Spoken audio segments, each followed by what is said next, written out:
you just rate me a 5? Yes, Really? A 5? No one's a fucking 5. you are.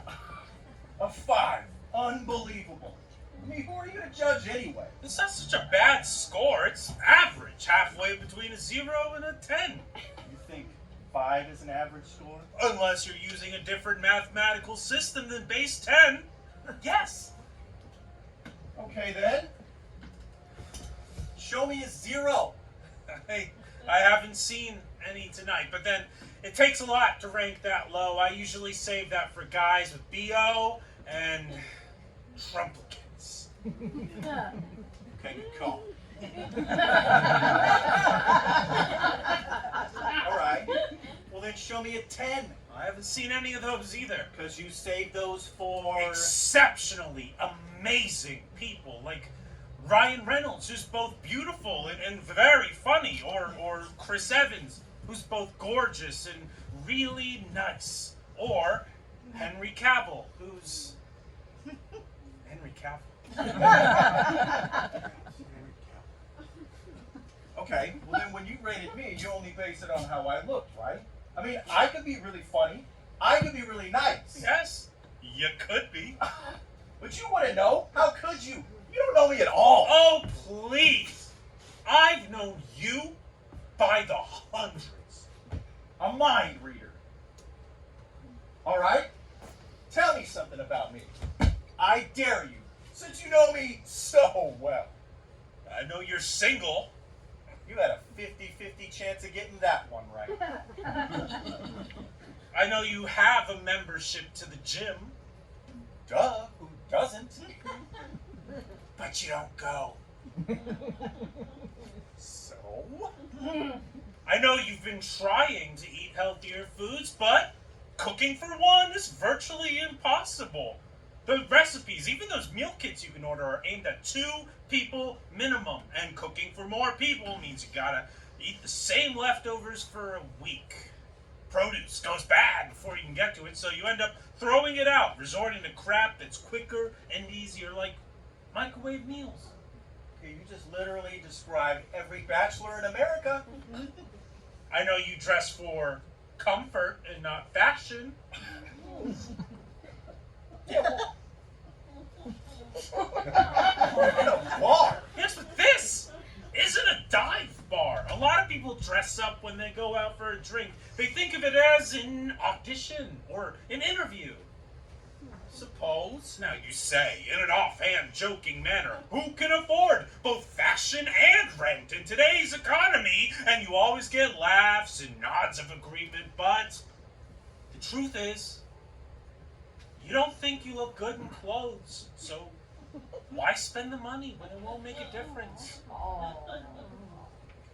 I know that you didn't wash your hair today for the same reason, though you say you're doing it to save water. I started doing that because of the drought. I know that you found yourself swiping right on guys that you wouldn't have paid any attention to a year ago because you're hoping someone will swipe right on you. Well, everyone's tastes evolve. And you find yourself filling your evenings more and more with movies and plays and concerts and gallery openings because the emptiness of your apartment is stifling. Okay, Uncle already, Jesus. That's eerily on the nose. Well, so what are you, some kind of psychic or something? How do you know all this about me? A mirror is a pretty simple device to use. No instructions required. Would you mind if I buy you a drink? Are you trying to raise your score? No, that's okay. I'm okay with a 5. I mean, if you are. Who am I to judge? A drink would be nice. Thank you. I'm Steve. I'm Tim. Nice to meet you.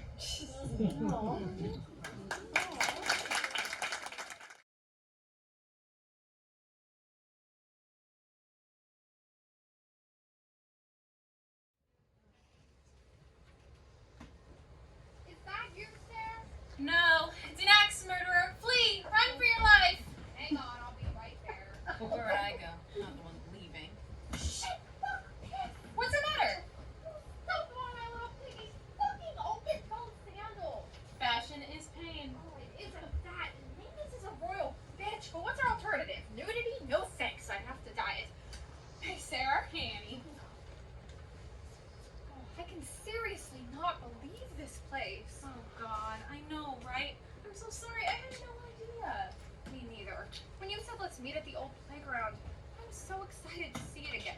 This? A fucking parking lot. Don't even show as a profit. We always expected that. And while it's true I've had more scenic picnics, It was a stupid idea. stop that. It was a brilliant idea. They could take away the grass and literally everything else, but they can't take away our memories. Thank goodness it's dark. So no one can see us. So we can use our imaginations. Looks like we'll have to. Let me get my bearings. See, I parked on Spring Street. So we're about at the slides, is that right? Yes, I think. Yes, you're right. And the swings would be there. You always push me too high. You loved it, and there would be the teeter-totter. Seesaw. Teeter-totter. You say potato. I say latke. The ADA spots were tetherball and Foursquare. Jungle gym over here. Monkey bars. Jungle gym. I'm pretty sure it was monkey bars. I know it was a jungle gym. Agree to disagree. And basketball. That was a sad excuse for basketball. No courts, just a basket on a pole. I was actually tempted to bring a ball. Why didn't you? I don't own one. 100 pairs of shoes. Yes. A basketball. No. What has happened to your priorities? Up the welcome slide. Obviously, All the way to the bottom. it's a modern tragedy. What can I say? I'm a lost cause. Guilty as charged. Throw me to the wolves. Why would I do that to the wolves? Let's sit. I brought pillows. You think of everything. I don't. Oh. Hey, Sarah, what's the matter? I was gonna bring red vines and cherry coke. Our own personal version of the well-balanced diet. Sugar and caffeine. All the major food groups. Our first meal. Not just that. Our first tradition. I still think of that as the best night of my life. Of mine, too. You mean that? Of course, Sarah. Of course I do. Good God, you only find your best friend once. Remember that moon? Insane. So big. So bright. Still can't believe we didn't get caught sneaking out of our cabins like that in broad moonlight. Who could sleep with all those frogs croaking? And the crickets. Cicadas. Crickets and cicadas. I was so homesick, though. I honestly thought I could grab a canoe and paddle my way home. Little did I know, the other side of the lake was still just the camp. And I felt so cooped up in those cabins. I wanted to be outside the whole time. I mean, what good is a sleepaway camp if you always have to sleep indoors? That's not camping. If I wanted to sleep in a crowded room, I could have stayed home. But the bunk beds didn't bother me. I kind of liked being able to touch the ceiling. I never saw the allure of sleeping on the ground when there is such thing as beds. Philistine! But sneaking away from everyone, the freedom we felt, or so we thought at the time, Getting in trouble was so worth it. oh hell yeah, for the street cred alone. Did you know I was angry at you the first time I saw you? No. At me? Why? You spoiled my great escape. I thought I was being so brave and, I don't know, adventurous, slipping out of my cabin and heading down to the lake. I no sooner got there than, what did I see? Some damn kid in pigtails eating red vine to buy the dock. It was like getting to the North Pole just to find someone else's flag. I never knew that. Well, you had red vines and I was hungry, so how can I stay angry in a situation like that? I'm glad you got over it. Me too. Don't go. Did I stand up? No. I mean, don't move away. Silly. I'm not moving to Mars, just Madrid. Might as well be Mars. It has an airport and running water, so I'm told. Don't mow. Tell me about the new gal. Leslie. Leslie. Good masculine name. You think Leslie is a masculine name? I had a crush on Leslie Howard in Gone with the Wind, so yes. Tell me about her. She looks hot in the pictures. She is. But she's overly cautious. The opposites really do attract. What are you insinuating? Please, I could have written that lesbian U-Haul joke about you. That's fair. But not only did Leslie not want to move in on the second date, we didn't hook up until like the fourth. I was starting to wonder, am I giving off some sort of don't touch me vibe? Not you. Not possible. Your flag would read, tread on me, please, repeatedly. So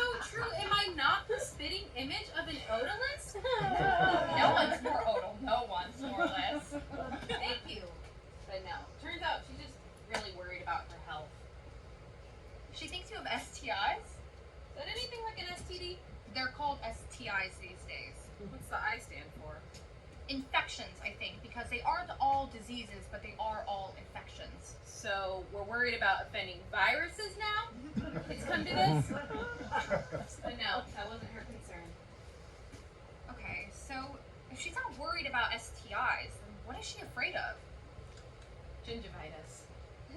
She thinks you have poor dental hygiene? She thinks it's something you catch from sleeping with a redhead. But you're not a redhead. Oh my god, you are awful. I almost believed you for a second. You were always so easy. You're so welcome. Who am I going to tell my tall tales to when you're gone? Silly goose. We have tons of ways to stay in touch. Facebook, FaceTime, WhatsApp, email, text, the phone. Did you know you can actually talk on those things? It won't be the same. I know it won't. But we'll make it work.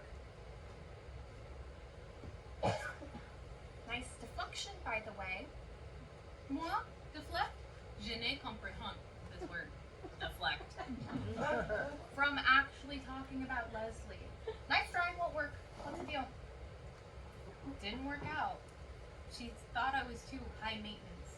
Maybe she's right. End of story. Sarah, I'm sorry. No big deal. Que sera, sera. It is a big deal to me. Where does she live? What's she drive? What's her work schedule? Does she have any allergies? You're evil. You taught me well. Not on purpose. I didn't even know what anaphylaxis was back then. Shit. The moon's going down. It tends to do that. I wanted it to stay a little longer. Damn it. No playground, no red vines, no cherry coke, no fucking moon. I can't even plan a decent farewell party. I'm a terrible friend. No wonder you're leaving. Leave me too. Taylor, stop that. Stop beating yourself up. That's my job. You didn't put up this parking lot, and you didn't drive Leslie away. Okay, so maybe you did, but she probably deserved it. You had nothing to do with me getting a job overseas, and you certainly can't control the moon. Besides, here are the red vines, and here is the cherry coke. The moon may be going down here, but that just means it's rising somewhere else. Maybe two young girls are meeting right now at some summer camp in, I don't know, Azerbaijan or someplace. And they'll trade sugary foods, become the very best of friends, and share everything. They will. Except for maybe STIs and whatever really happened with Leslie. Maybe later, but touche. And even if they're parted by thousands of miles, they will always be there for one another. Swear. Always. Say, oh playmate, come out and play with me, and bring your dolly's tree. Climb up my apple tree, slide down my rain barrel, onto my cellar door, and we'll be jolly friends forevermore. So sorry, playmate.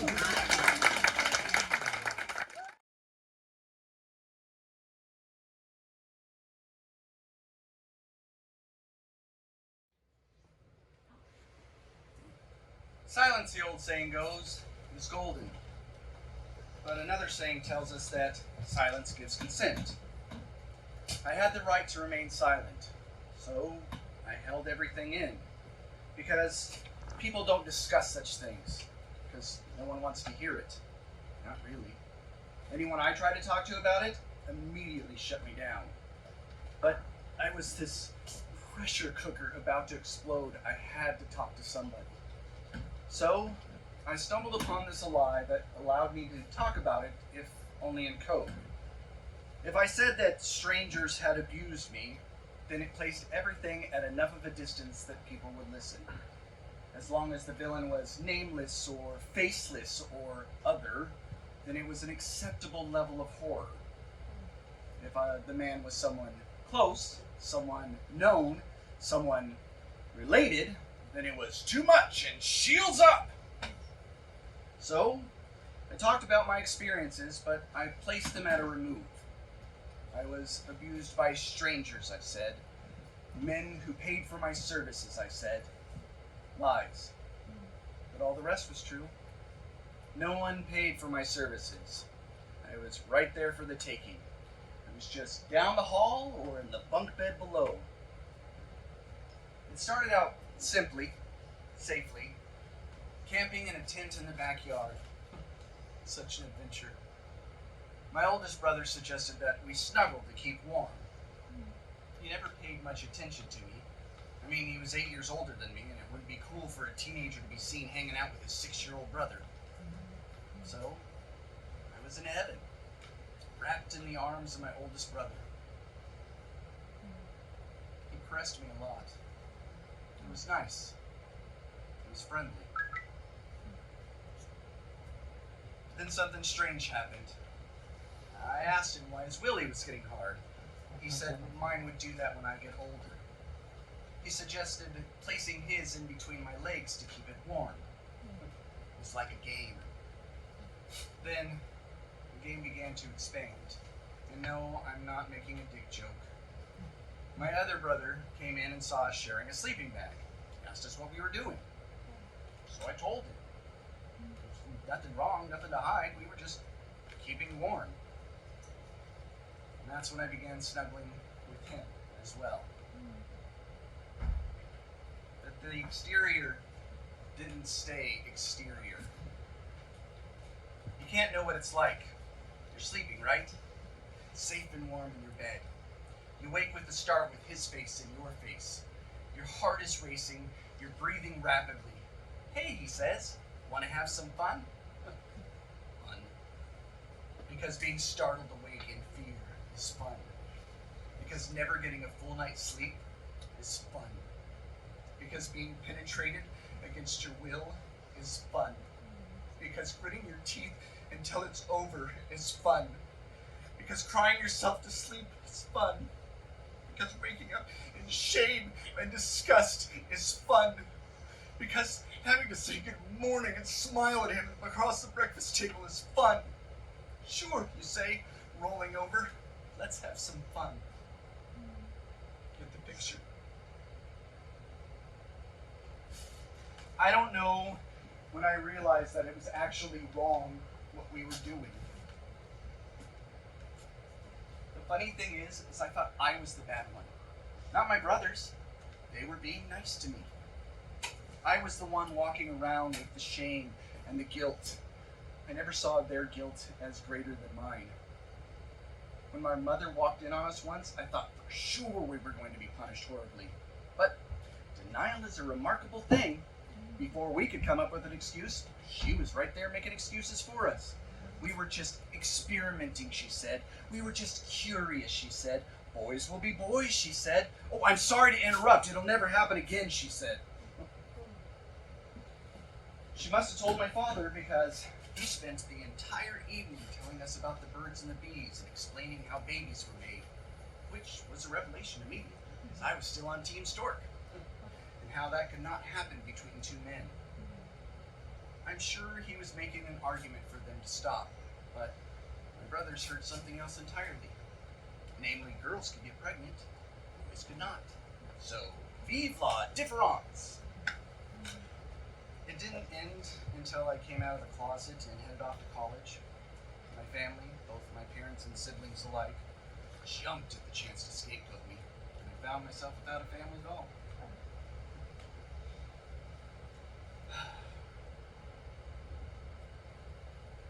Live, let go, and let God, they say where I come from. I'm trying to let go. I'm seeing of a God. But talking about it helps. Helps a lot. And I will never stay silent again.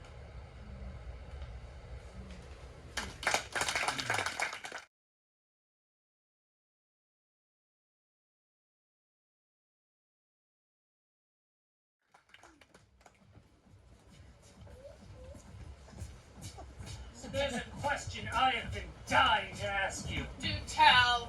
What's your cup size? Excuse me? Your cup size. I'm a boob guy. What can I say? Literally anything else. Ask me my zodiac sign, my occupation. Hell, even my age would have been a better choice. Oh, I bet I can guess if you let me feel 'em. Oh my god, you didn't. No, I didn't, but God, I wish I had. I mean, what kind of asshole has a question like that? All of them. So how was your date? Well, it started out okay, but then, Uh-oh. So there's a question I've been dying to ask you. my life's an open book. Shoot. You're trans, aren't you?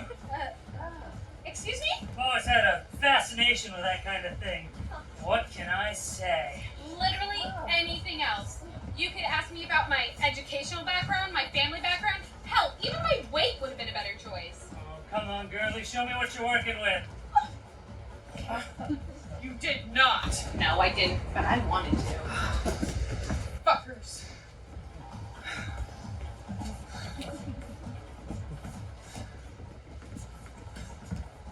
I've been thinking of switching to Hornet. Isn't that a gay dating app? Yes. Wouldn't get any sex out of it, but at least the conversation would be better. Ooh, hottie alert to the left. No, my left, honey. No. Cute. Is that your type? Oh, friend girl, if he's got a penis and a pulse, he's my type. The rest is negotiable. You say that now. Just wait until you're on your first date and he says, so, there's a question I've been dying to ask you. Such as? Oh, I don't know. Something really inappropriate, like, how long is your penis? That's not private, it's listed on my dating profile. Who needs the mystery? Okay. Well then, how about, are you trans? That's not personal, it's just incorrect. All of my parts are original, except no substitutes. So there's nothing you can say to turn you out. Oh, are you kidding? There are a ton of things you could say to turn me off. You never know with some of these guys. You could be married, or a flat earther, or a Republican, or, worst of all, you could use the word collectible as a noun. Exactly. So then you wouldn't date him? Date him? No. Break him like a wild Mustang? In a heartbeat.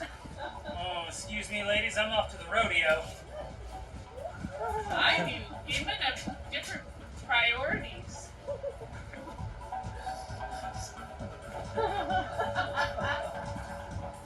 Maybe I should try a gay app myself. I mean, now that I'm trans, I'm kind of upset that I got upset about that. Why? Because he was obviously into the prospect of me being trans. Maybe I should have let him on a bit. Maybe I should have said, yes, I am. And then, when we were alone, blown his mind at the amazing surgery job I had. Terrible. But kind of brilliant. I mean, serves them right. I wonder if they would treat a trans woman better just because she used to be male. And therefore, consider her a member of the boys' club. What was that app? Hornet? Hornet, Grinder, Scrub Search. I'm downloading them all. But it's a bit dishonest, though. Don't you think? When was the last time you dated a man that was honest? I wasn't alive in the 1950s. Bingo!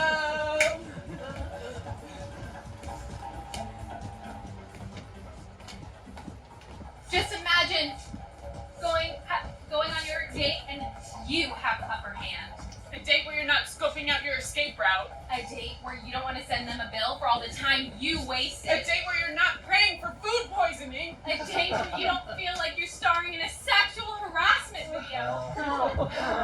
A date where you don't wind up paying the bill yourself just to end the misery. A date where you can say, Man to man. so there's a question I've been dying to ask you. A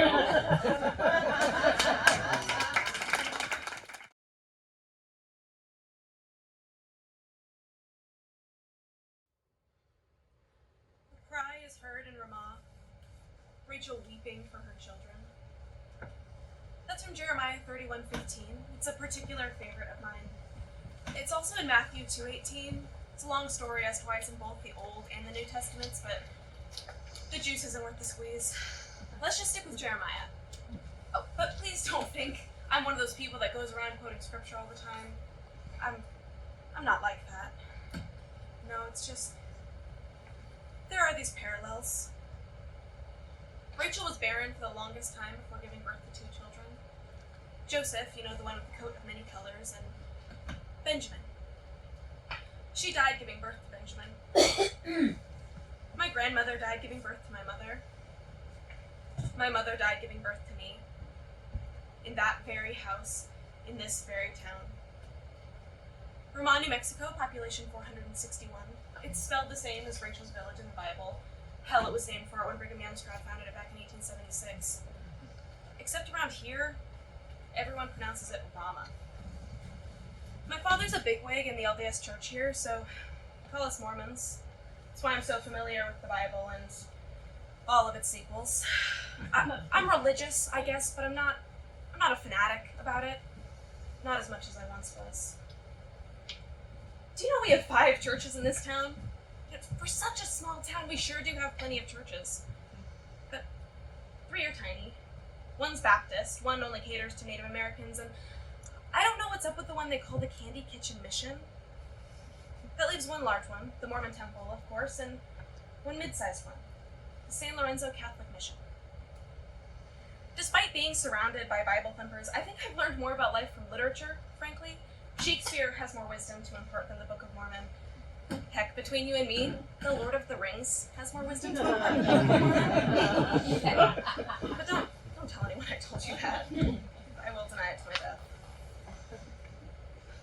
Growing up with that legacy, not the Mormon thing, but the fact that my birth killed a mother whose birth killed hers, I've struggled with 2 huge issues. Guilt at having killed my mother. Yes, I know, it's not my fault, blah, blah, blah. You can say that all you want to. Convincing yourself is a whole nother story. And anger at having been abandoned by her. Isn't that crazy? It should be an either-or thing, shouldn't it? Not both. Either she abandoned me. Of course she didn't. She died. Or I killed her. Of course I didn't. I mean, it's true that she died as a complication of my birth, but it's not like I came out of the womb with shotguns blazing trying to kill my mother. It can't be both. It shouldn't be either when it comes right down to it, but nothing I do can shake the guilt and the abandonment that I grew up feeling, that I still feel today. So naturally, I'm terrified of childbirth, won't have anything to do with it. Tocophobia, it's called. I looked it up. At least I'm not alone. I've never been to a baby shower, won't talk to a pregnant woman. I won't even walk on the same side of the street. It's like I'm jinxed. I won't even watch a movie or a TV show if it includes a pregnancy. Now, all my friends loved the movie Juno. You will not find it in my Netflix queue. Don't even ask me about Rosemary's Baby. I had a huge fight with my English teacher when I refused to read The Scarlet Letter. I mean, everyone knows it's about a woman who gets pregnant out of wedlock, so I wasn't about to go there. That and me being what amounts to a preacher's kid made that book a total non-starter. I was suckered into reading the next book, though. Stupid me. I thought Frankenstein was supposed to be a science fiction. Cool, right? Except it's not. It's only a story about the worst childbirth ever. Think about it, the details might be different. It's a man doing the conceiving and the creature is built in a lab instead of a womb. But it's basically the story of a person who brings another person into this world, but isn't ready to take on responsibility for the very life he's fought so hard to create. So he abandons the thing, runs away. That's basically every teenage pregnancy I've ever heard of. That's when I finally understood what an allegory was. Why didn't the teacher just say so? My friends didn't think the book was very scary, probably because the body count is so low. I mean, your average horror flick kills off more people during the opening credits, but for me, Frankenstein was a nightmare. Our English teacher, Mr. Price, told us Mary Shelley was only 19 when she wrote it. That came as a surprise. Her vocabulary seems awfully large for someone not much older than I was at the time. He also said that she was named after her mother, Mary Wollstonecraft, so before she married Percy Shelley, her name was also Mary Wollstonecraft. The real kicker came when I found out that Mary Sr. died giving birth to Mary Jr., just like my mom did. So of course, now I'm feeling like I'm Mary Shelley reincarnated or something. Yeah. I mean, not actually, but what if she had all the same abandonment issues and was also terrified of childbirth? Now, it didn't surprise me one bit that her idea of a horror story was basically just bad parenting.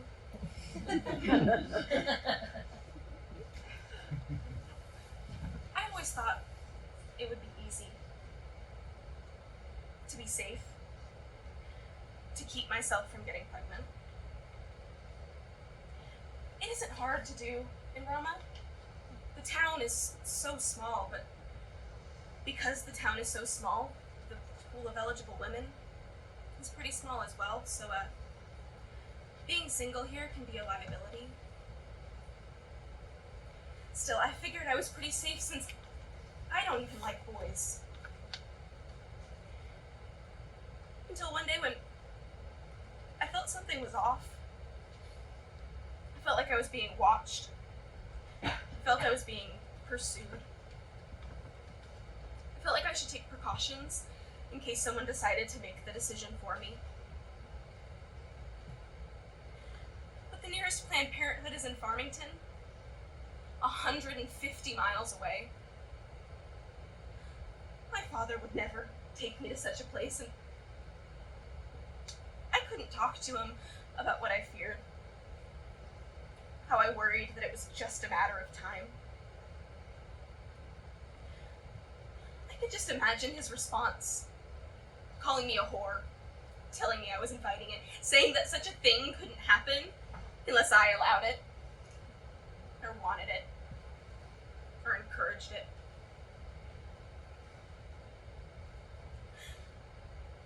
I wasn't wrong, you know? I think I thought I'd be able to see it coming. I think I thought I would be able to stop it. But I didn't. And I couldn't. And it was simply the worst. I'm sorry, I can't.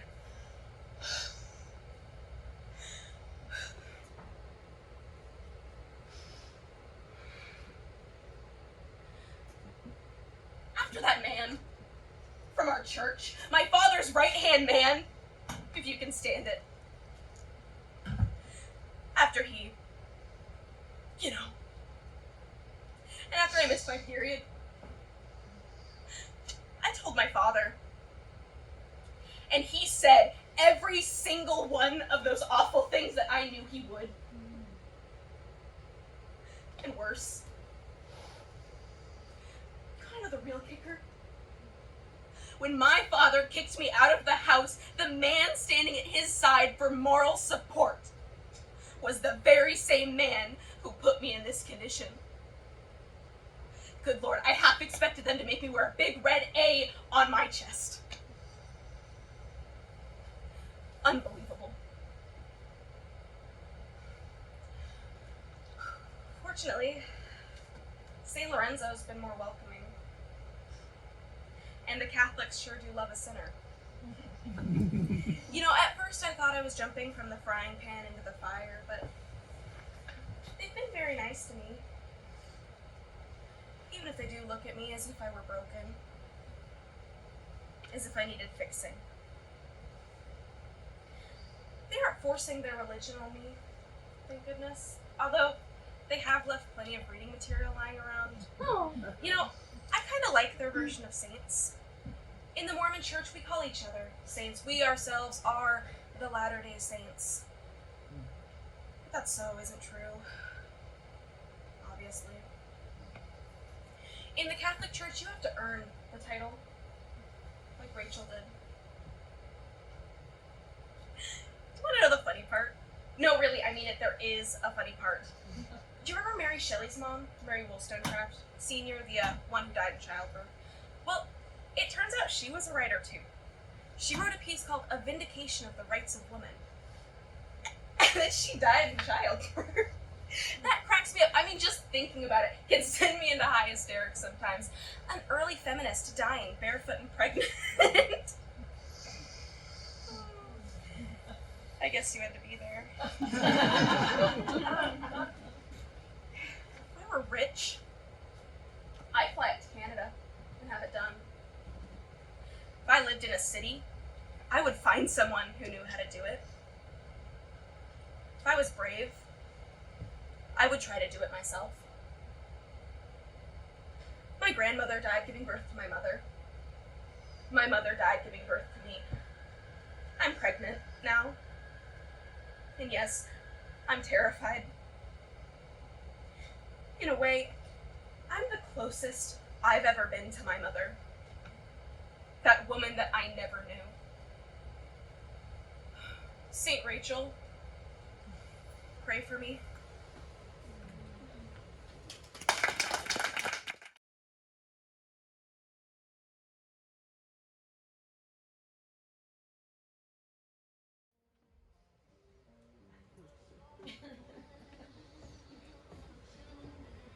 Hot.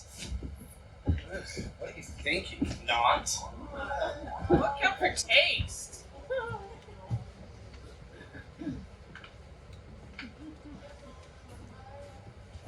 By 1 o'clock, hot. Him? He looks like he's prepping for a fight.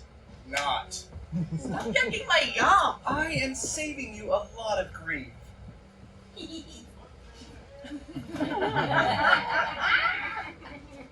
Hot. He's walking like he's constipated. Oh, so not. What's wrong with you? You're dissing all my hobbies. What is with you? You're lusting after troglodytes. You're not. Oh, come on. Seriously? That first guy had creep written all over him. So, I didn't say I wanted to marry him, just take him to bed. Repeatedly. So many things. And the guy in the jacket? What about him? Dude had a serious limp. Oh. That's not a deal breaker. He can have a limp, just because he's not limp. Trash? Is sex all you think about? What's the literal point of playing hot or not? You don't see frickin' nuns playing this game. Ugh. But that one guy? What guy? You know which one. No. Sure you do. No. No, I really don't. Yes, you do. No, I Think. don't. Really tall guy? Uh-uh. Really short one? Nope. One scratching his balls? No, he was okay. One picking his nose? Ew, gross! Cut that out! I give up. Which one? The one with the smile. Oh, you gotta give me more of a hint than that. One arched eyebrow? Remember? He winked at you, and then licked his lips and blew you a kiss from the doorway. He hopped from one foot to another like he had to go to the bathroom. But he couldn't go because he was so smitten with you. Kept passing by you and smelling your cologne deeply. Even more deeply every time he passed. Even though it made him sneeze and gave him the hiccups, and he had a tick in his left shoulder. Yes, right. The guy that was taking his clothes off. Slowly. Really slowly. Yes, while still hiccups. And nervous ticking. Although, as I recall, he wasn't all that slow in his undressing. No, he picked up the pace as he went on. Too bad he had to stop. Well, people were starting to stare at him. Can you blame them? No, I just wish he didn't rush to button back up. No, it was like a race. Maybe it was. Maybe it was some perverted ritual he engages in. Unbuttoning his shirt. Buttoning back up. And unbuttoning his shirt. And buttoning back up.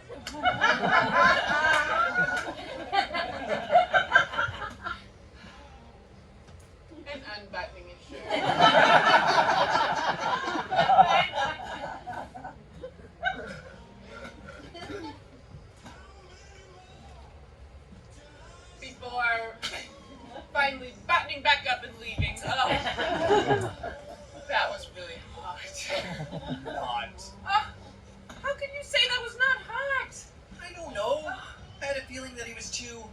submissive, you know, not secure in himself.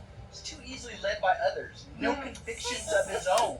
I mean, that eager to please attitude is attractive in a dog, but in a man? I don't know. I prefer my men to be a little bit more certain, you know? Hey there. Hi. May we help you? Looks like you two have finished your drinks. Uh-huh. Yes. So, Yeah. want to get out of here? Me? No. Andy. Yes.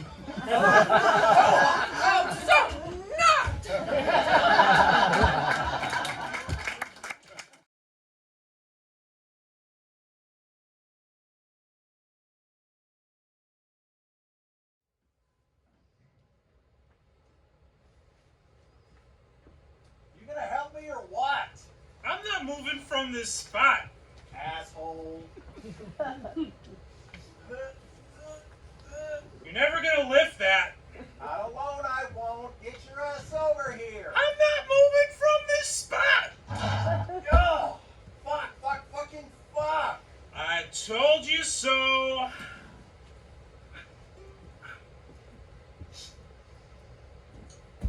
Thanks for the help, Anytime. asswipe. Oh, are you sulking? You know what I hate? Oh, please. I know everything you hate.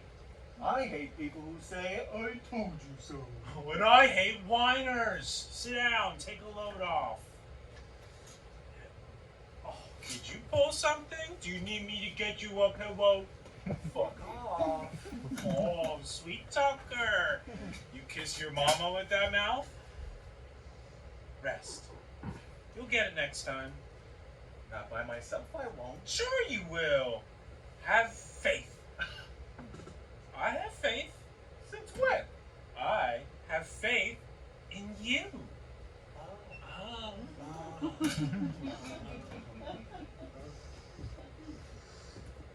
I ran into Tamara today. She's thinking of throwing a great big shindig. What for? I'll give you a hint. 50 years. 50.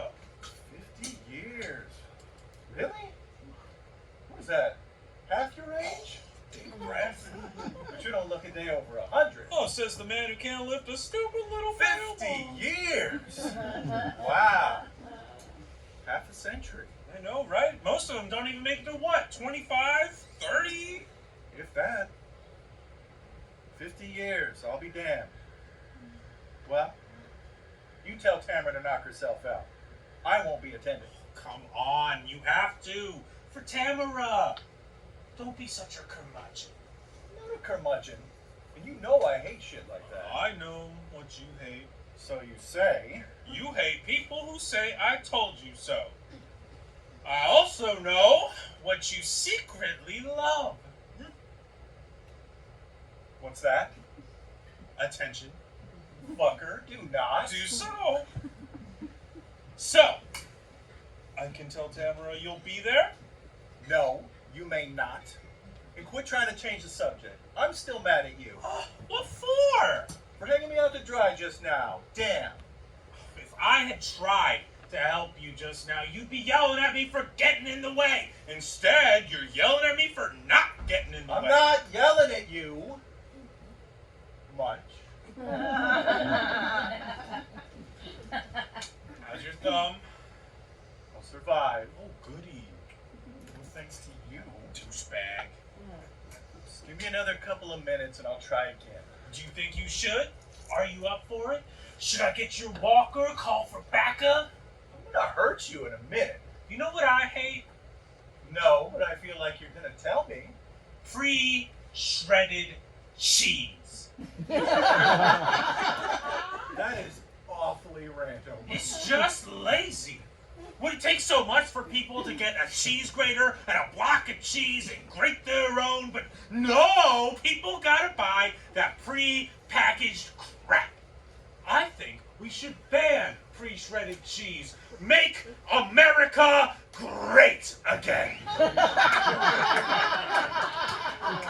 Holy Mother of God.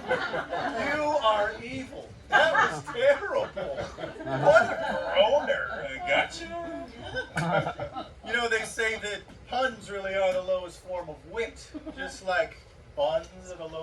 of a week. Ouch! Talk about a grown-up. Two can play at that game. Take that. But I still win. Yes, you do. I can never stay mad at you. Oh, goody. You want to know why? Because I make you laugh? No. Because when I look at you, I don't see some old fart like me at all. No, when I look at you, I still see the same young man that I fell in love with those 50 long years ago.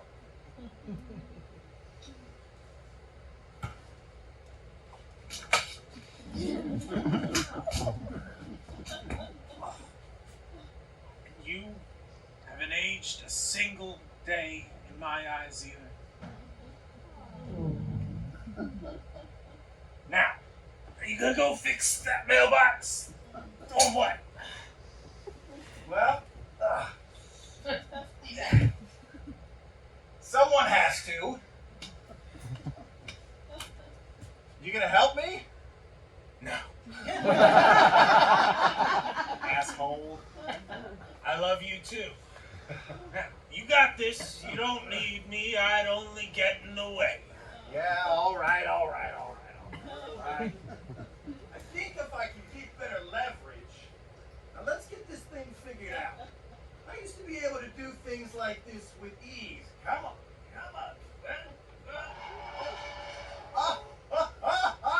Take that. I told you so.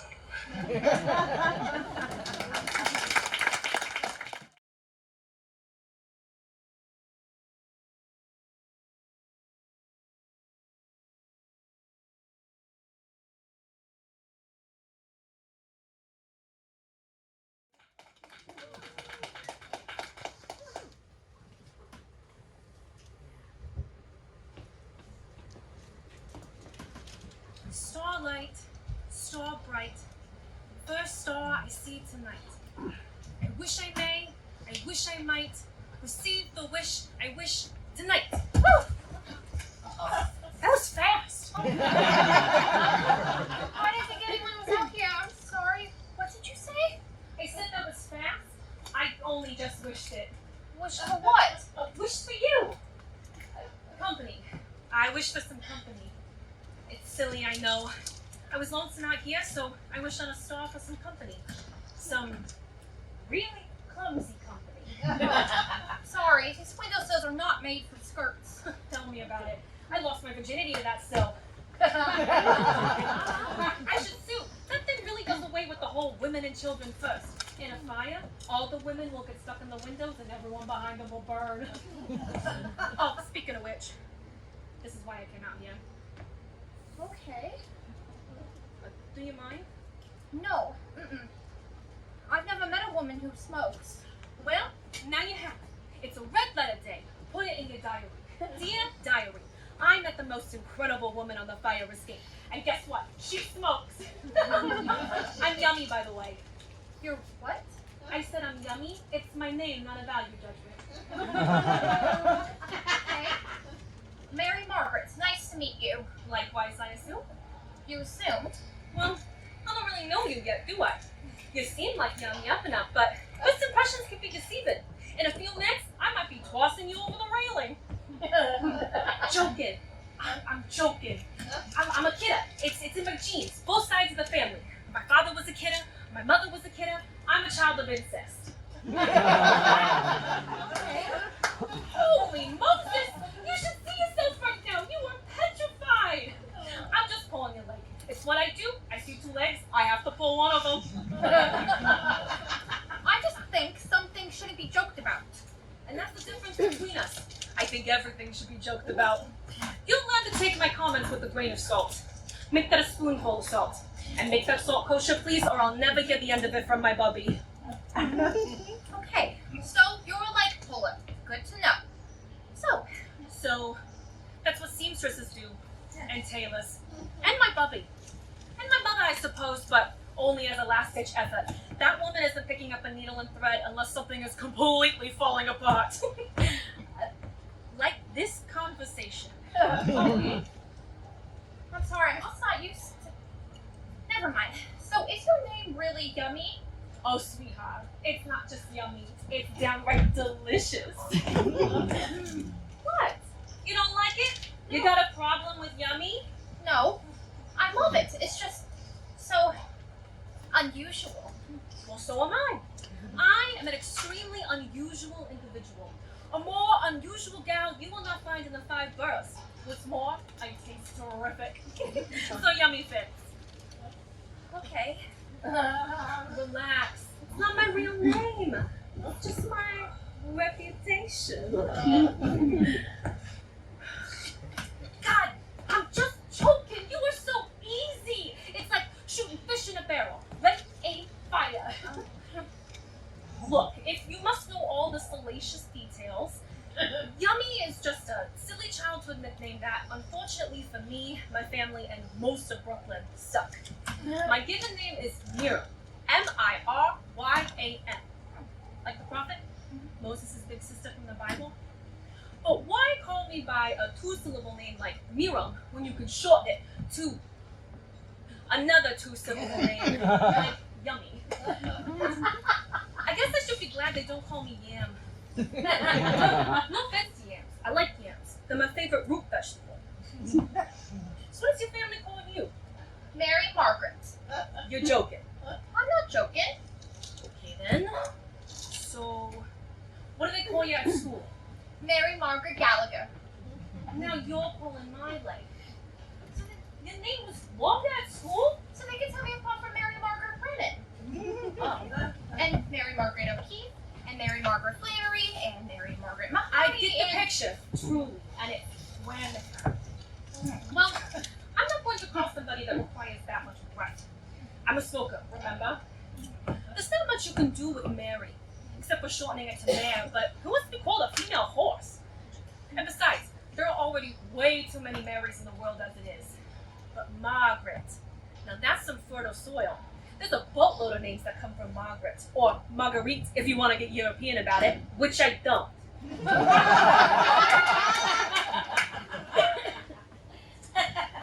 So how about Marge? I'm not a Marge. And for that we are truly grateful. You're not a Margie, I don't think either. What about Brett? You're joking. I am? So you think so? I know so. Smart lady, you're catching on. What gave me away? Nah, don't answer that. Some things in life should remain a secret. Like me. I am a woman of mystery. I think you've passed mystery and are approaching total enigma. Close the door? It looks like there's a personality under it there after all, Margaret. Jury's out. No to Brett? I think you may be passing up on a pretty good opportunity there. A name like that could really catch on. No to Gret. And before you mention it, no to Gretchen either. Right. That comes from Margaret too, doesn't it? Yeesh, dodged a bullet there. What about Maggie? It beats Marge. You speak the truth, but that's not much of an endorsement, is it? Maybe Peggy or Peg? I never understood how those come from Margaret. There's no P in Margaret. And how do you get Molly from it either, for that matter? I know. I'll call you Meg. Like Meg March and Little Women. Exactly. She's the greedy one, right? Yes. Oh, I'm sorry. I didn't mean to imply that you're greedy. No. That's okay. I suppose I am a little bit greedy. Somewhat. I mean, isn't everyone at least a little? Speak for yourself. I'll have you know I don't have one greedy bone in my entire body. Or a truthful one for that matter, because that is one big fat lie. I covet all my neighbor's goods. Literally, all of them. Every single one. All the goods, all the time. Like old lady Carocchio's Victrola. She's the one with the Victrola? That's her. Plays it on Shabbat. Drives my parents crazy because it disturbs the Sabbath. Drives me crazy because it's not quite loud enough for me to really enjoy it. You're in B flat. Yes. And you're an F. How'd you know that? I've got eyes. You're new, but you're not that new. B flat. That's clever. I've always said 4th floor apartment B, but I like your version better. I'm stealing it. But I'm a terrible person, so I won't give you any credit. I'll just claim it as my own. I don't mind. I didn't invent it either. A fellow quote lifter. We'll get along swell, Meg. But there's no such thing as F flat, is there? I'll just tell people you live in E sharp and see if anyone gets it.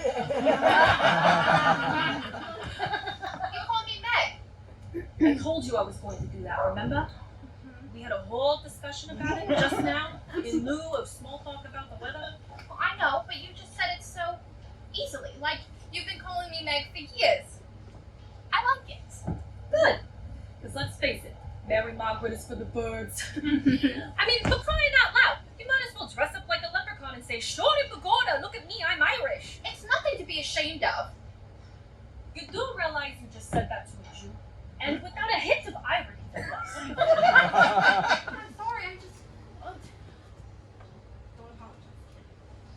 But you could pass for anything if you wanted to. You understand that, right? You could say your family came from England, or France, or, I don't know, Belgium, and nobody could say any different. You go around introducing yourself as Mary Margaret Gallagher, and all those potato heads are gonna, well, they're gonna hate your potatoes, if you know what I mean. Now, I don't know what names they call the Irish, Nick, Pop, Patty, Bog Trotter. and that is clearly not a sore subject for you at all, I see. But yeah, things like that. I'm guessing you already know the names they call us Jews. The slurs may change from group to group, but the derision is still pretty much the same. It is a sore subject for me. I hate those names, but so what? I'm not trying to pass as anything else. I'm Irish, I'm Catholic, and I'm not hiding or apologizing to anyone. So my first impression was correct. You will be pleased to learn that I will not be tossing you over the railing, Miss Mary Margaret Gallagher, and holy moly, that is one long name. You forgot my middle name, Mavourneen. You have two first names? Yes, sort of. And then there's my saint's name, Rachel. Wow.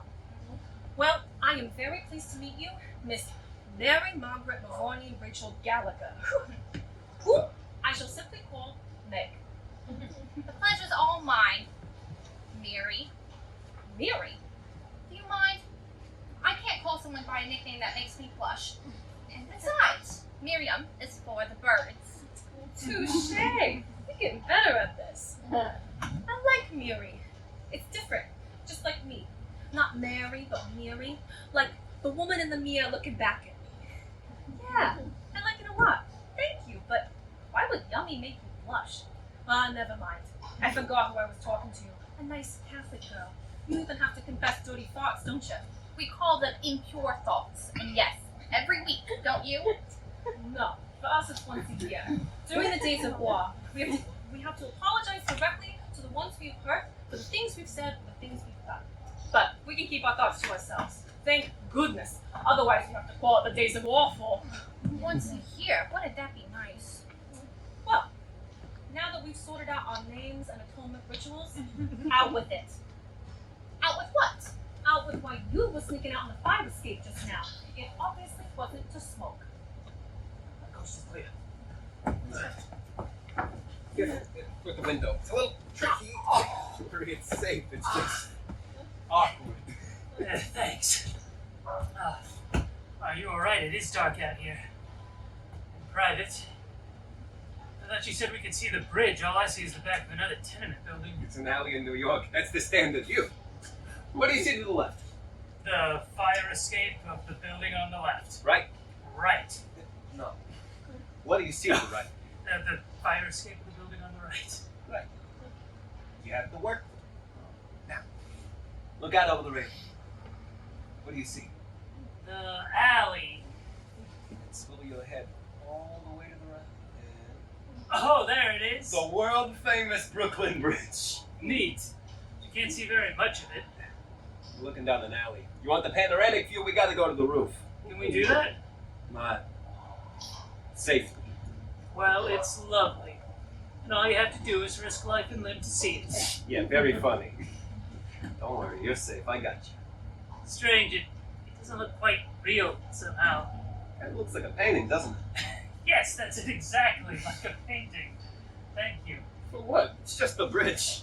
It's not that, it's the bridge, the fire escape. They're personal and private to you, right? I suppose they are. Yeah.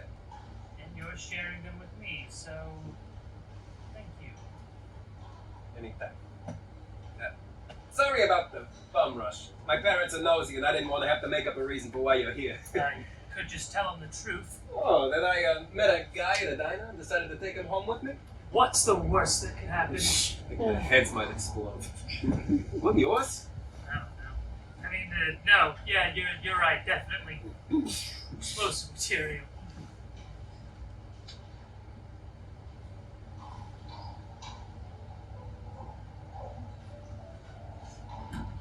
May I have these stamps? Do you think anyone can see us? No, it's too dark. Are they dancing? Something that passes for it. Boys, but that's just adorable. Yes. Yes, it is. Okay. What do you know? I never noticed that. Whoa, it does look like a painting. You that?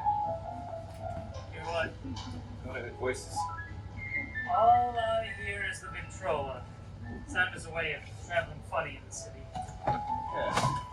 Sound wafting up from somewhere. God, your heart is racing. You were really scared there for a moment. A little, yeah. I thought I was the nervous Nelly. I was afraid we'd be too exposed out here, but there's no one. It's like we're hiding in plain sight. Aren't you glad we came all this way? Just stand out for fire escape? I've been in worse places. And yes, I'm glad. Damn, it's my pops. Quick, down the fire escape! Just getting some fresh air, Pops! It's too stuffy inside. No, there's no one out here with me. You must be seeing things. I'm all alone. Oh, come off it, Pops. Don't get dressed. Damn it. I swear it. What is it? What would make his father angrier? Seeing him on the fire escape with another man or with a Jew? It's a toss-up. Come back inside. You have to go up. Me? See, what for yourself? The alley? The neighbor's laundry? For me, please? Okay. What's your friend's name? Robert Walters. Robert Walters, right. Here goes. Call you're a real mensch. Thanks. I think you'll translate that for me later. No, don't come outside. Look, I'll just come back inside and we can talk Hold your about it. horses. Please don't get into any trouble for my sake. Hello, Mr. Walters. Please don't be angry with Robert. He was just trying to protect me. I'm Meg. I live one floor down in 4F. Anyway, Robert was trying to show me how you can see the bridge from the fire escape if you lean out far enough. He was just trying to save me some embarrassment. My father's very strict with me. He wouldn't want me to be alone on the fire escape with your son.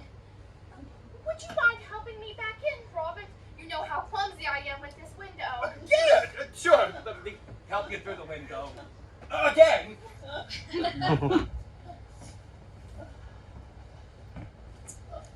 You got a name, handsome? Hugh. Nice to meet you, Hugh. I'm Miri. Thank you, Miri, for helping with that. Don't thank me. Thank Meg. And I will when she gets back. But it was your idea, so thank you. Don't mention it. She was really good up there. She had me believing it, and I knew she was making it all up. I taught her everything she knows. Really? You do this sort of thing a lot. Nah, I'm just joking. I honestly didn't think she had it in her. She surprised me just now, and I don't surprise easily. So you, heard or saw every... Yes, and yes. What a wonderful world we live in. It's like the setup to some kind of joke. Two regular boys, a Jew and an Irish Catholic, go out onto a fire escape. What an assortment. Hey, I know. We should get one of each minority in Brooklyn up here and start a club. The Outcast Society? Nice, and very subtle too, but let's not give it away. The Fire Escape Guild. Sounds like a public service organization. Maybe it is. We can post signs on each floor. Keep out. Fire Escape Guild members only. Don't have to tell me twice. I crash landed the first time I tried this. Back so soon? How can we miss you if you won't leave? What was that? She's pulling your leg. We bought you a little time. Robert is walking me to my door. I think Mr. Walters has a crush on me. Does he ever? He was gobsmacked. You could have knocked him over with a feather. I'm pretty sure he believes it was Robert and I who were the ones canoodling on the landing. That was close. You okay? Yeah, just shaken up a bit. Thanks for the diversion back there. It was a good idea. Yes, thank you. You're welcome. It was her idea. I'm Mary, your most recent Jewish savior, but you can just call me God's gift. And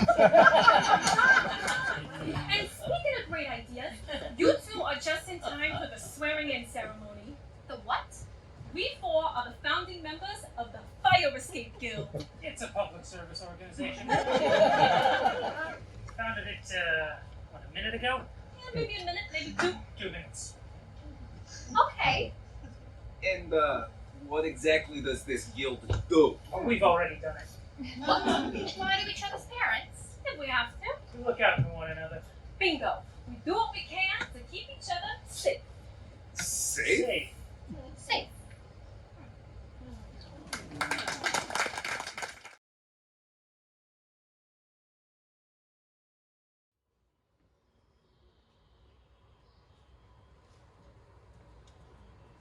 Not here. There's no one around. Besides, girls are on the lookout. People can see from a long ways off. By the time they spot them and warn us, it may be too late. Right. Too risky. How about this? No one's gonna notice that. Guess that's okay. But it still makes me nervous. Me too. Kind of exciting, though, eh? Like the fire escape, hiding in plain sight. You are a very naughty boy. I like that about you. Do you spy anything, Secret Agent Gallagher? Nothing yet. We picked a pretty good spot. You maybe want to sit for a minute? Do you want to change places? No, I want you to sit. Well, who will keep a lookout? We both will. We both have eyes. We both have heads that swivel. We don't need to destroy the grass and wanted to keep an eye out. I suppose so. And the park is pretty empty. It'll get crowded soon enough, and then we'll have to switch to Plan B. What's Plan B? Plan B, my dear Watson, involves the two of us sitting on either side of the boys, so we look like two normal couples instead of a pair of sissies. And their beards. Beards? Women who pretend to date Nancy boys. Must you call them names? And you made that up. Made what up? The term Nancy boys? No, the other thing. Beards. I'm flattered you think I'm not clever, but you give me too much credit. Well, no you don't. Not really. I am that clever. But I can't claim beard. Robert taught me that one. When he proposed the idea, he asked if we would go to the park and be their beards. Oh. Well, I suppose he would know the lingo. It's all new to me. Tell you what. I'll look this way, and you look that way. So we're covered.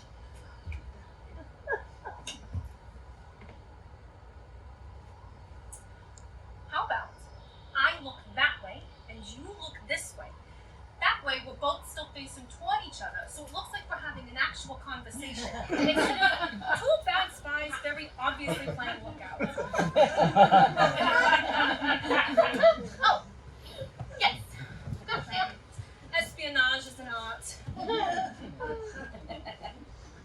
I said I wasn't going to, but I told my parents about you. What? Relax, not everything. I just said that I made a friend at school. That we were both in organic chemistry together, which is a very hard class, by the way. And that I was planning a couple study sessions so that we can help each other pass the class. So we have a reason to see each other. So that we have a reason to see each other. Smart. Just one thing. Huh. What's organic chemistry? You're not getting out of it, you know. Out of what? You're not getting out of telling me why you were on the fire escape the other night. I just needed some air. You could have opened the window for that. True. So? So? What?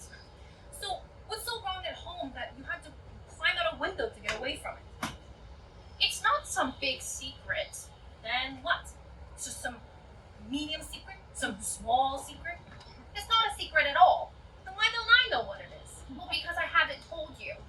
Which is literally the definition of a secret. You understand my confusion here.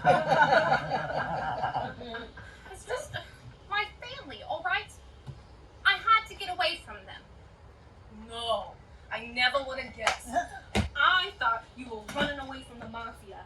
I thought Cosa Nostra, or whatever the Irish equivalent is, was after you, and you had to go out into hiding on the fire escape. Of course you had to get away from your family. That's why I was on the fire escape. That's why Robert was on the fire escape. That's probably why he was with Robert in the first place. But why did you have to get away from your family? For example, my family doesn't know I smoke. Robert's family doesn't know that he's a little light in the loafers. So what are you hiding from your family? It's not something I'm hiding. It's just there's a lot of them. And in that small apartment it just gets to be, I don't know, stifling, claustrophobic. I can't be around all of them all the time. Alright, don't tell me then. But just remember, you have the fire escape door now. If you need to get away, just knock on my door. Or Robert's. He was a little tougher since he lives over a cafe, but he'll be there for you too if you need him. You live over a cafe? According to Robert. That would make me hungry all the time. I thought the guild was just a joke. I do not joke about such things. You joke about everything. Well, yes, mostly. But I draw the line at secret societies. There is nothing funny, for example, about the KKK. Okay, it's nice to know there's a line even you won't cross. Hey now, I wouldn't say that. Lines are meant to be crossed. I mean, why draw them in the first place? So you know where to stop. No, silly. So you know where to cross. Anyway, the guild is no laughing matter. We're here to help each other. I mean, aren't we doing guild business right here and now on this park bench by keeping a lookout for the Lone Ranger and Tonto down by the water? Yes, I guess we are. Darn tootin'. Guild members only. I don't recognize myself. I can't believe I'm involved in such a deception. The fire escape was one thing. That was kind of an emergency, and I didn't have much time to think about it. But now, I am very clearly loitering with intent.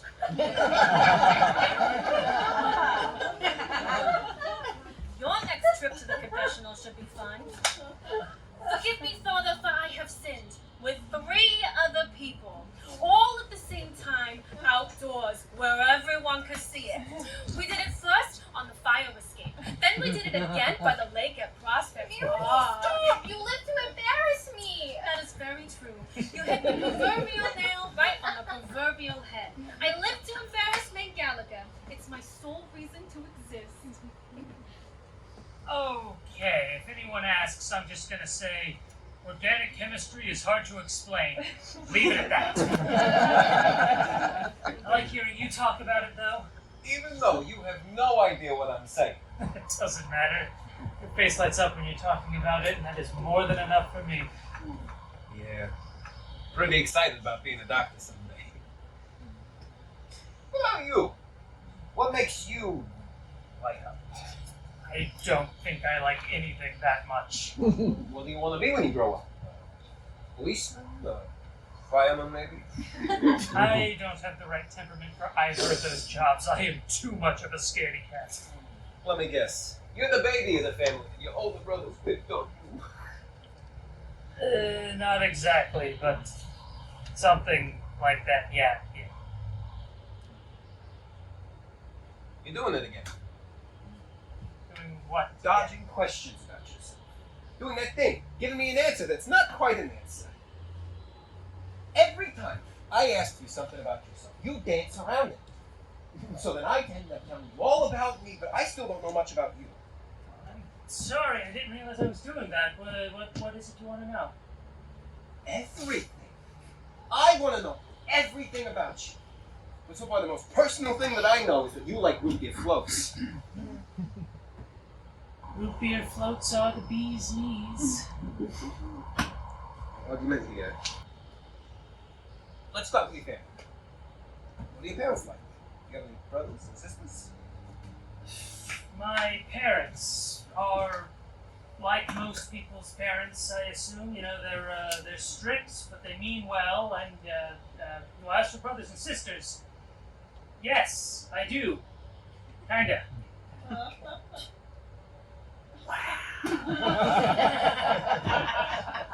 You could dodge landmines with that sight. You're gonna make me beat the information out of you. I'm sorry, I don't know what you want to hear. I have a lot of siblings. And none at all.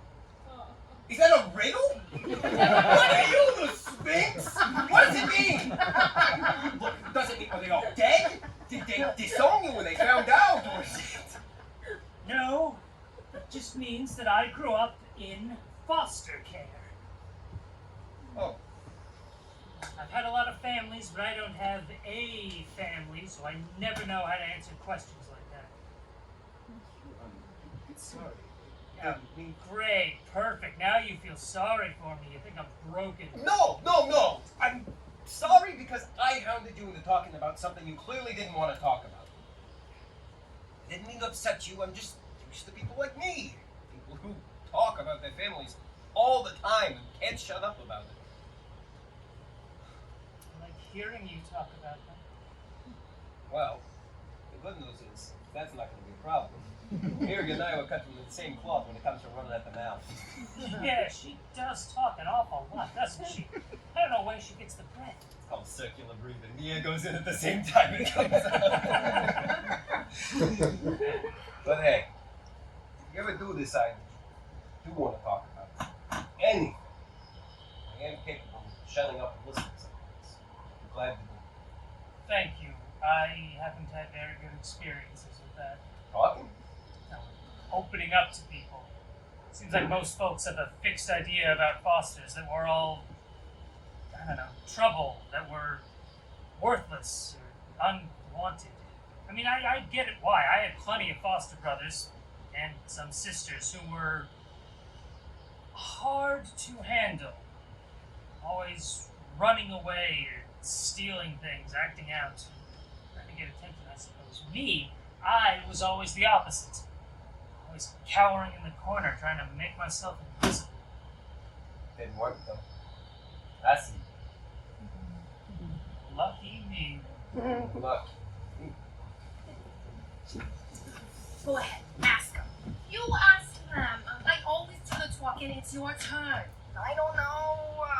You'll never get anything in this life if you don't ask. Come on, we're going in. Yeah. I couldn't ask them for another favor. Why not? They seem like they're having a good time. Don't you hate to impose on them? Are we though? I think they're in the same boat we are. No. You think so? Only one way to find out. Ask them. Ask what? Ask who? Do you want to do this again sometime? There you go. I think you got your answer. I was afraid we were putting you out. We're happy to do it, but we thought you wouldn't always want us hanging around. On the contrary, my dad is thrilled that I'm seeing that sweet girl from 4F again. He didn't tell your father about the fire escape, did he? Oh, he told them all right. I'm sorry. You didn't get in a lot of trouble, did you? Not for that. Why? You said your dad was really strict with you. I might have fibbed about that. Mary Margaret Mavon in Rachel Kelly. Lying to Robert's father is one thing, but lying about your own? I'm pretty sure she broke a commandment. Oh, I'm sure she'll make a good act of contrition for it. Your penance, young lady, is to recite the Confiteor followed by 4 Hail Marys and 2 Our Fathers. You're tougher than Father Flanagan. I might just forget to confess that one. Withholding sins from your confessor? Why, Meg, I'm shocked, appalled even, and so proud. I could bust. My brothers taught me how to confess without telling everything. I'll just say I lied to one of my elders. The priest doesn't need to know that I mean him. I do not recognize this heathen in front of me, but I approve. Well, it's settled. We'll continue to double date unless you two see each other and it gets Meg and me out of the house. You mean you two aren't, Aren't what? Seeing each other? Like you two? Holy moly. Is that even... Is that... I just had it in pure thought. Oh, but you have such teaser too. Is that a word? It is now. No, fellas, we are not an item. Truth is, Meg and I met on the fire escape just minutes before we saved your tender little hides. We may be fast friends, but we're not that fast. So, what should we do next? A movie, roller skating, bowling? I like all those options. Let's start with a movie. I've been dying to see Neptune's Daughter. Well, we can't talk during a movie. And if you haven't noticed, I kind of like to talk.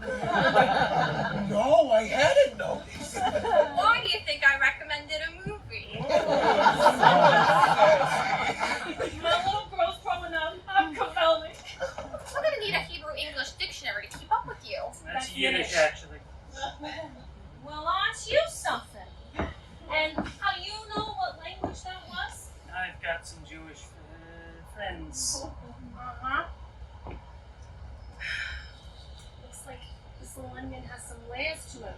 I guess we're gonna have to do some peeling, just like our dear Meg, who seems to be afflicted with the same many-layered mishigas. More Yiddish. Means craziness. How about you two stay here by the bench, wow, and act like a boring, normal, Gentile couple, while Robert and I, Bobby, please. Only my mother calls me Robert. put on a show for the ducks. All right, spill it. What's the deal with little Lord Fauntleroy? What does that mean? What do you mean? What do I mean? I mean, the kid is a mess of contradictions. For you too smitten to notice. The second one. You hadn't noticed him saying, in the space of about 1 minute, things that showed an in-depth knowledge of both Catholicism and Judaism. He's lived a rich and varied life. Who? Him? Him? He's not even old enough to shave. He hasn't told me much about himself. At all. All he has told me is to tell. Not mine to share.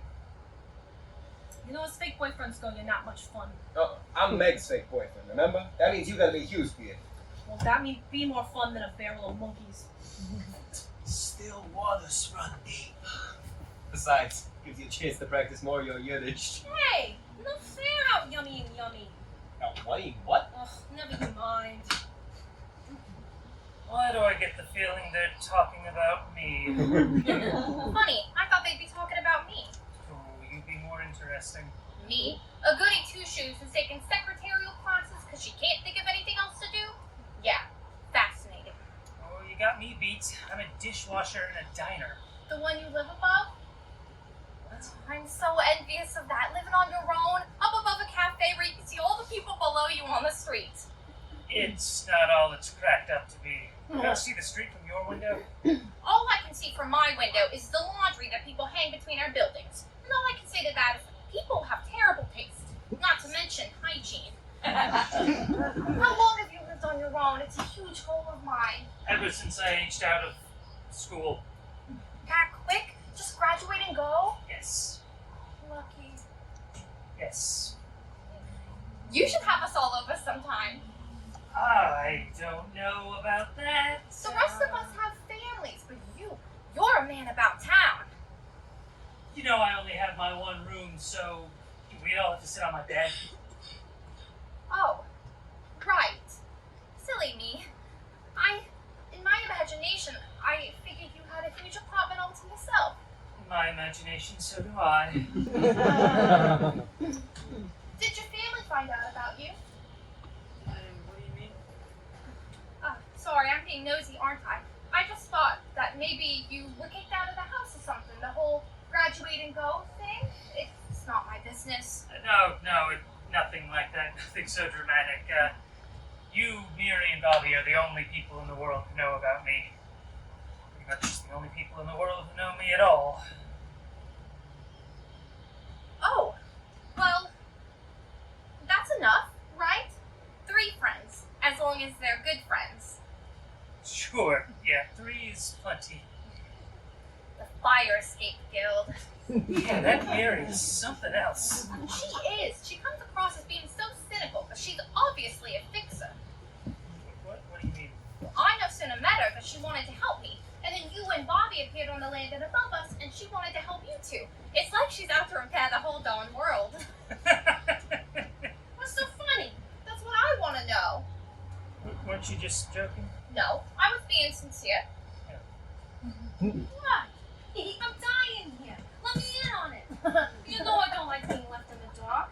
May I? Well, I just said that you like to help people. She went one better than that. She said you're out to repair the world. That is funny. Who knew I was so devout? It's a mitzvah. Rabbi Halpern will be so proud. Do you know what they're talking about? Not the foggiest. The word for you to look up, Meg. Tikkun olam. More Yiddish? No, It's Hebrew. Thank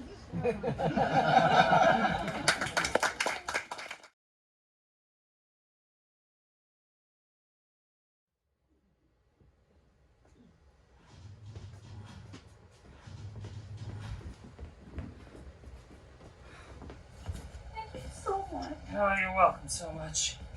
I'm sorry I'm so emotional. No, I would be too. It's understandable. I'd offer you the chair, but trust me, the bed is more comfortable. Thanks. Again. You're welcome. Again. You weren't kidding about the size of this place. It's... Tiny, squalid. I was going to say intimate. That's a very polite way of putting it. Thank you. And it's all yours. You don't have to share it. Do you? No, this is all mine. You imagine two people trying to live in here? If I'm being honest, it's hard to imagine you living here. That makes two of us.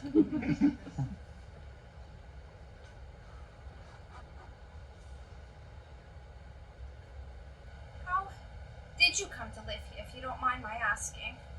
No, I don't mind you asking. Maybe a couple months ago I might have minded before, You met Bobby? right, before then. When I first came to New York, I didn't know anyone or have anything, and I was getting really hungry and kind of desperate when I turned the corner and saw this place. I'd already been turned down so many times, but they had a help wanted sign in the window, and I'm an old hand when it comes to washing dishes. Lucky for me, they took me on. You did the dishes in your family? I did the dishes in all my families. Foster care. That's a real thing? Yes, I'm living proof of it. I'm sorry, I don't mean to be rude. It's just my father used to scare all his kids with that when we were little. He used to say, "You behave now, I'll get the lot of you into foster care." It was like the boogeyman. We were afraid of it, but we didn't really believe in it or really know what it was. Funny, he threatened to put you into foster care, and here you are, in a foster's care. He turned out to be the boogeyman. You're safe here. Thanks. How many families did you live with? 7. Is that typical? I'm sorry to pry, that just sounds like a lot. I don't think it's typical, no. I mean, it's different for everyone, so I don't really know, but, no, I think you're right. I think it's a lot. And then you ended up here. And then I ended up here. I'm twice blessed. And not only hired me, but they'd already converted the storeroom into a bedroom, so it ain't much, but But it's home. I was actually going to say, but I don't need much. Home is something I don't really have a firm grasp of. Thanks again. I was feeling a little desperate there. Yeah, I gotta say, I was pretty shook when I got Mary's call. I'd never received a phone call before. Like, ever in my life. I was sure it had to be for somebody else. I was wondering why she said, "Tell him it's field business." Yeah, I'm definitely gonna have to explain that one to my boss. Probably thinks I'm involved in white slavery or something. Where is Mary anyway? I thought she'd be with you. She'll be here. My sister Colleen is helping to gather up some of my things. Oh, Huey, what am I going to do? Hey, Meg. We'll figure something out.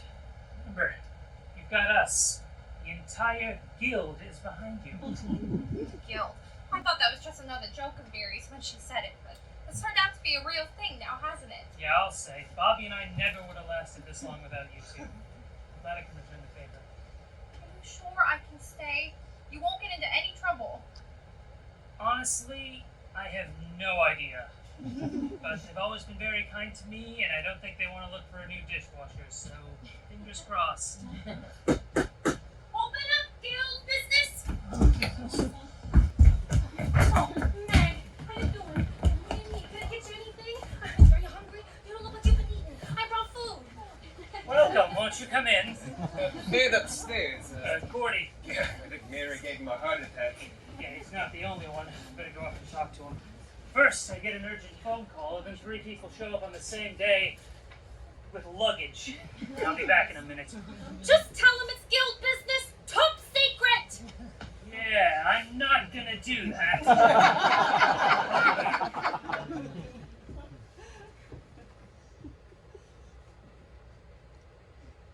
I'm just gonna put these here. Thanks, Bobby. And then, Roger, hello, from my place. Thanks. To sleep on. You know, I thought you might not have an extra one, and that you might not have one on a pillow, that is.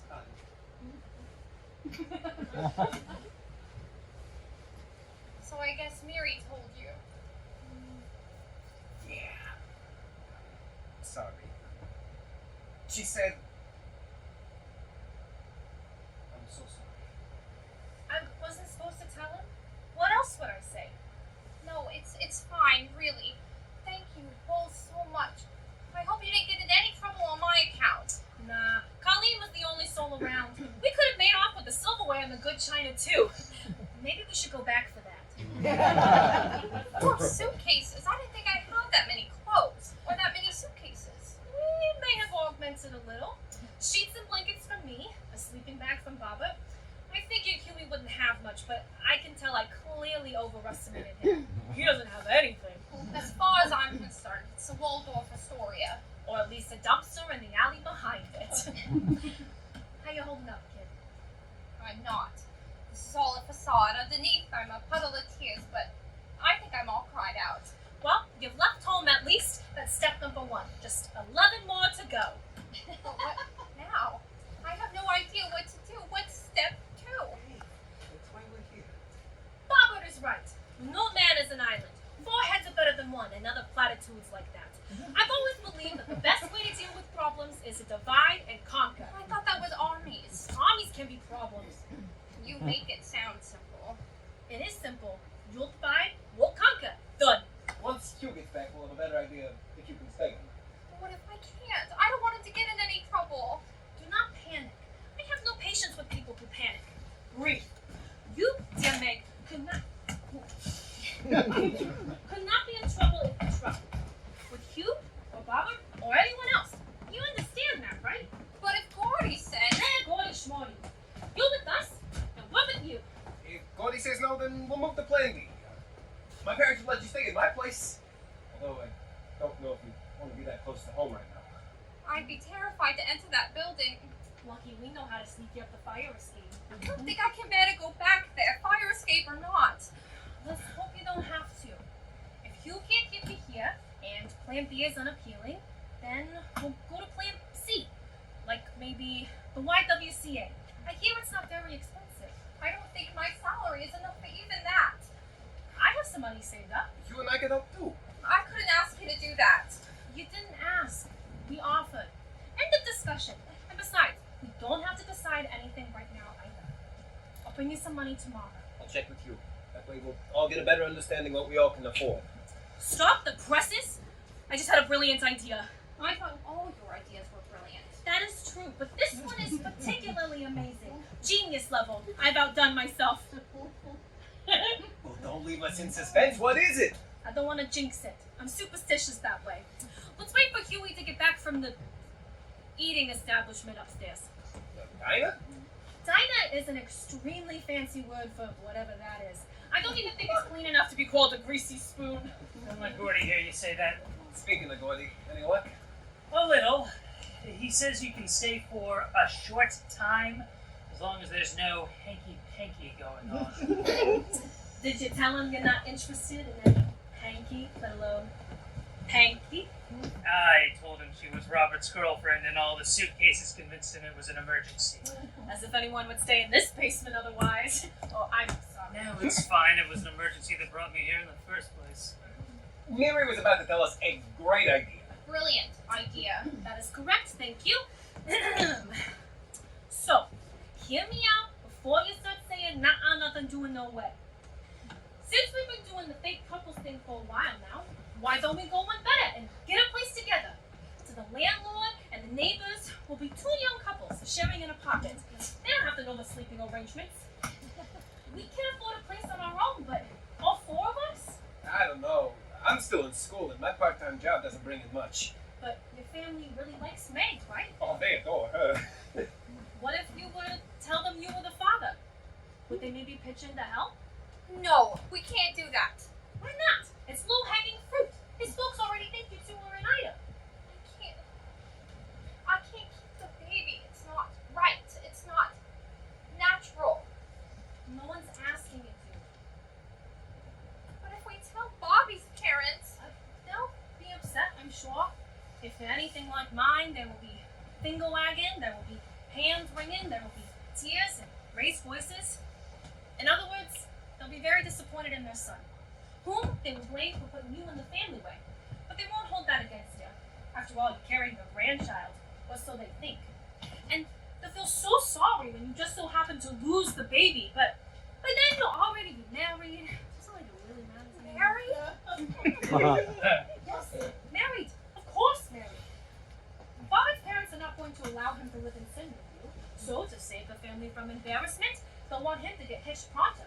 They'll have you in front of the justice of the peace faster than you can say Jack Robinson. And then the scary part, finding some way to just so happen to lose the baby. I think I know someone who could help.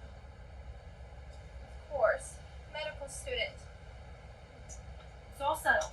I'm in, Of course you're in. It's your idea. and a brilliant one at that. Can it really be this simple? It only gets complicated if we let it. Robert, what do you think? We won't have to hide inside the cover marriage someday. Better to do it with someone who has their own reasons for getting married than find some girl who doesn't know what she's in for. But your dad's temper. I don't want him to yell at you for something that you had no part of. He's full of piss and vinegar, sure. But he never stays angry. Besides, I didn't do anything wrong. I just had to play the part of an apologetic son, and believe me, I've had plenty of rehearsal for that role already. Besides, you two have been doing the heavy lifting for us for months. It's about time we stepped up and helped out. Thank you. I'm in, if you all are. Hugh? What about you? You're being customarily quiet. Mind sharing, Bobber? Even if it's in name only? And leave all this. I say no to a family I chose myself. Heck no, I don't mind. Sign me up. Place of our own? A place of our own. I cannot wait! I've been wanting to move out of that place for forever. We can pool our funds to buy groceries. We can take turns cooking and doing the dishes. Oh, please don't make me do the dishes. Don't worry about it.